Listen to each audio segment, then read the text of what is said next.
Hello friends, पिछले lecture में हमने प्राइमरी की के कंसेप्ट्स को पढ़ा था। Now let us move forward and let us try to design this relation customer. अगर हम इस कस्टमर रिलेशन को अगर देखेंगे तो इस कस्टमर रिलेशन में एट्रीब्यूट है customer ID, customer name, customer mobile number, customer street and customer city. ठीक है। अब इसमें से कस्टमर आईडी जो है वो मैंने बोल्ड किया है, जो कि ये दर्शा रहा है कि कस्टमर आईडी मेरा होगा प्राइमरी की। ठीक है।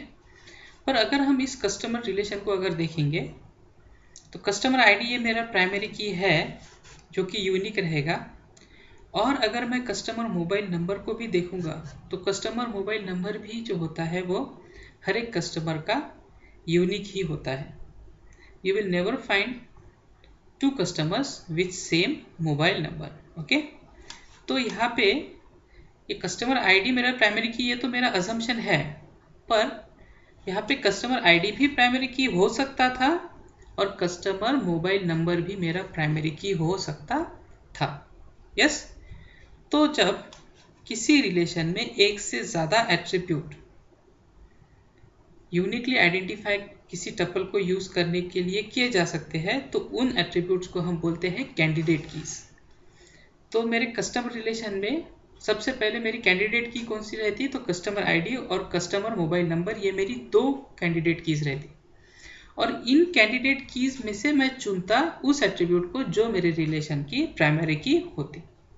तो यहाँ पे जैसे कि कस्टमर आईडी और कस्टमर मोबाइल नंबर, इन दो एट्रीब्यूट्स में से किसी भी मैं एक एट्रीब्यूट को मेरे सिस्टम में प्राइमरी की बना सकता था, इसलिए मैंने उनको कहा कि वो कैंडिडेट कीज है। और उसमें से जिस एट्रीब्यूट को मैंने चुना यूनिकली आइडेंटिफाई करने के लिए किसी टपल को, वो मेरी बन गई प्राइमरी की। तो यहाँ पे कस्टमर रिलेशन में कैंडिडेट की कौन सी होगी, कस्टमर आईडी और कस्टमर मोबाइल नंबर, और प्राइमरी की कौन सी रहेगी मेरी, कस्टमर आईडी, क्योंकि प्राइमरी की जो है वो कैंडिडेट की में से ही सिलेक्ट की जा सकती है। सबसे पहला ये पॉइंट। ठीक है। अब क्योंकि मैंने कस्टमर आईडी को मेरी प्राइमरी की बना लिया है तो वो तो हमेशा यूनिक रहेगा, पर मैं ये भी चाहता हूं कि मेरा कस्टमर मोबाइल नंबर भी हमेशा यूनिक रहे, पर मैंने इसको तो प्राइमरी की बनाया नहीं। तो अब मैं इस कंस्ट्रेंट को चेक कैसे करूंगा, मैन्युअली चेक करना तो पॉसिबल नहीं होगा। तो ऐसी सिचुएशंस में जहाँ पे किसी एट्रीब्यूट को मैं प्राइमरी की बना तो नहीं सकता, पर वो यूनिक नेचर का होना चाहिए, ऐसे वक्त मैं यूज करता हूँ unique key constraint. Okay, so in this tutorial let us try to implement a unique key constraint on an attribute। okay, so last time जैसे हमने बैंकिंग डेटाबेस बनाया था जिसके अंदर ब्रांच एक रिलेशन बनाया था, उसी तरह से अब बैंकिंग डेटाबेस के अंदर हम बनाएंगे एक कस्टमर रिलेशन। ओके, कैसे लिखेंगे, क्रिएट टेबल कस्टमर, इसमें आएगा कस्टमर आईडी, मैं इंटीजर टाइप ले लेता हूँ, customer name, customer mobile. Okay, अच्छा कस्टमर नेम को डेटा टाइप भी देना पड़ेगा, सॉरी मैं डेटा टाइप दे दिया है यहाँ पे। So customer name, customer mobile, integer type ले लेता हूँ, और कौन सा एट्रीब्यूट है इसमें, तो कस्टमर स्ट्रीट और कस्टमर सिटी। कस्टमर स्ट्रीट और कस्टमर सिटी। ठीक है। अब मेरा यहाँ पे प्राइमरी की कौन सा है, customer ID. Okay, customer ID मेरे बन गई primary key. Okay, now what I want to do is I want to make this customer mobile as unique. So after customer mobile and its data type I will write this keyword unique। Okay, तो इससे क्या हो जाएगा, तो मेरा customer mobile जो है वो क्या बन जाएगा, यूनिक नेचर का बन जाएगा। तो हमने कस्टमर टेबल को किस तरह से क्रिएट किया, हमने लिखा create table customer, customer ID it's data type, customer name it's data type, customer mobile number it's data type and the constraint unique constraint. Then we have written customer street as variable character, customer city as its data type, और उसके बाद में हमने लिखा हमारा primary की attribute जो है मेरा customer ID. Okay, now again what we need to do is we will mention engine is equals to INNOVDB. Okay, and then let us execute this query. Okay, now our query is executed. ठीक है, अब जब हम लिख रहे हैं कि engine INNODB हम लिख रहे हैं तो वो कहाँ पे हमको दिखेगा कि सच में इंजन कौन सा है हमारे डेटाबेस का. तो we can check over here in operations we can see that the storage engine is of INNODB. Okay, now this will help us to implement referential integrity constraint if required in future. ठीक है, अब मैंने क्या किया है तो मैंने structure में चेक कर लेते हैं कि कस्टमर आईडी मेरा प्राइमरी की है, so it is implemented properly and customer mobile number is my unique की. ओके, तो again it is implemented properly. Okay, now let us try to insert value into customer relation, right? So we will insert into customer values. Okay, the first customer ID, then we will provide a name, then we will provide a mobile number, then street,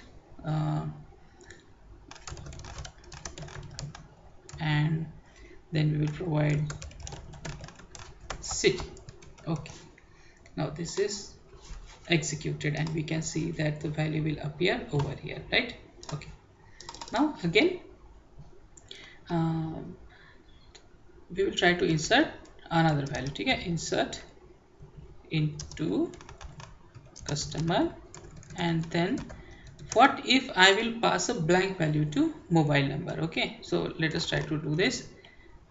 Customer.customer ID, customer.customer name, and customer.customer street, and I will add customer.customer city, but I will not add customer mobile number. Okay, so I will add customer ID as something, customer name as something, customer street as something.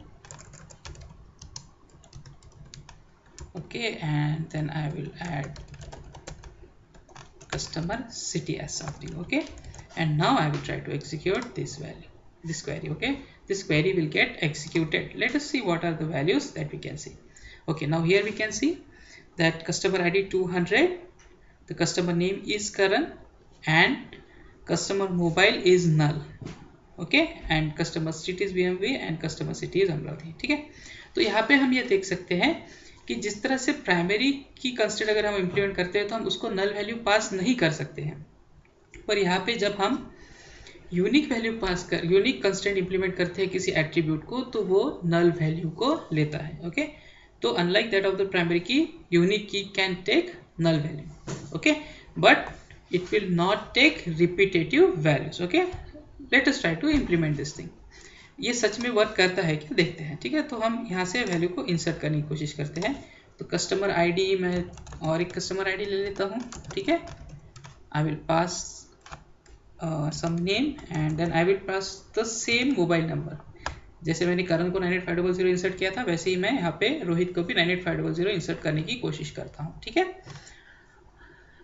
and we will